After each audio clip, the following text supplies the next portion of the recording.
নমস্কার বন্ধুরা, welcome to মায়ের হেসেলে। শীতকাল এসে গেছে, আজ বাজারে অনেক ফুলকপিও এসছে, তাই জন্য আজকে ঝটপট তৈরি করে নিচ্ছি ফুলকপির পরোটা বা গোবি का पराठा। প্রথমে ফুলগুলোকে নিয়ে আমরা গ্রেট করে নেব। গ্রেট করার পরেতেই আমরা এবার একটা পরিষ্কার কড়া নিয়ে নেব, তাতে সাদা তেল নিয়ে নেব। তেলটা একটু বেশি নেব, কারণ কোয়ান্টিটিটাও একটু বেশি আছে ফুলকপির।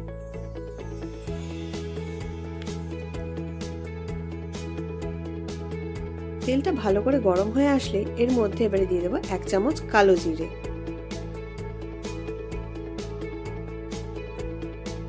এর সাথে দিয়ে দেবো 1 চামচ জিরে গুঁড়ো। এরপরে আমরা গ্রেট করা কপিটাকে আমরা ঢেলে দিয়ে দেবো আর নাড়তে থাকবো।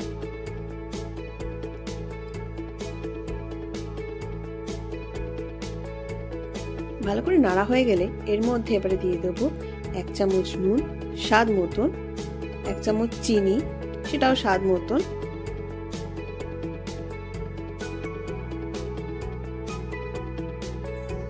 1 চামচ আদার পেস্ট,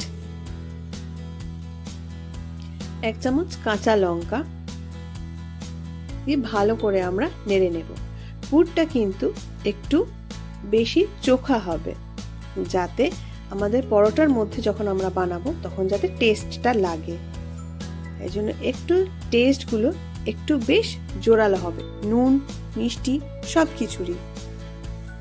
এরপরে আমরা দিয়ে দেবো একটু হিং গুঁড়ো, দিয়ে ভালো করে আমরা নেড়ে ভাজা ভাজা করে নেব।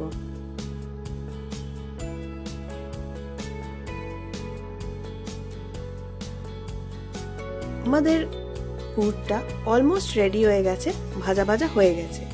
এরপরে আমরা একটা আলাদা পাত্রের মধ্যে খানিকটা আটা নিয়ে নেব।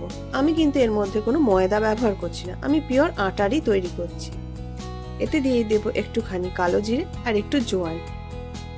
কালো জিরে আর জোয়ান দিয়ে কিন্তু পরোটা খেতে খুব ভালো লাগে। আর দিয়ে দেব একটু নুন। এবারে তেল দিয়ে ভালো করে জল দিয়ে আমরা আটাটাকে মেখে নেব। আমাদের পুরো রেডি, আটা মাখাও রেডি, লেচিও করে নিয়েছি।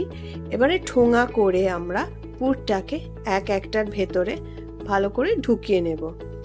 মুখটা যেন আমরা ভালো করে আটকে দিই, নাহলে কিন্তু পুরগুলো বেরিয়ে যায়।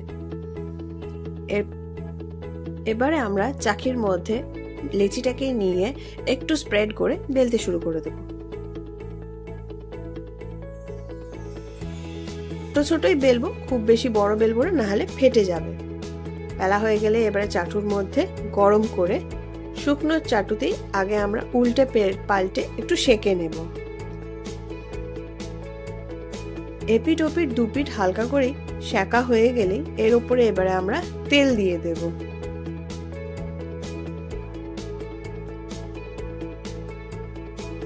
দুপিটে ভালো করে আমরা তেল দিয়ে ভাজা ভাজা করে নেব।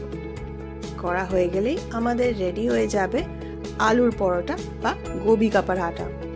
কিন্তু সাদা তরকারি বা আলু ভাজা বা আচার দিয়ে, লঙ্কার আচার দিয়ে তো আমার ফেভারিট, ওদিও কিন্তু খুব ভালো লাগে। একবার রেসিপিটা ট্রাই করে নিশ্চয়ই আমাকে জানাবেন। যদি ভালো লেগে থাকে ভিডিওটা, একটা লাইক আর সাবস্ক্রাইব করে দেবেন। আবার একটা নতুন রেসিপি নিয়ে আবার দেখা হচ্ছে। ভালো থাকবেন, নমস্কার।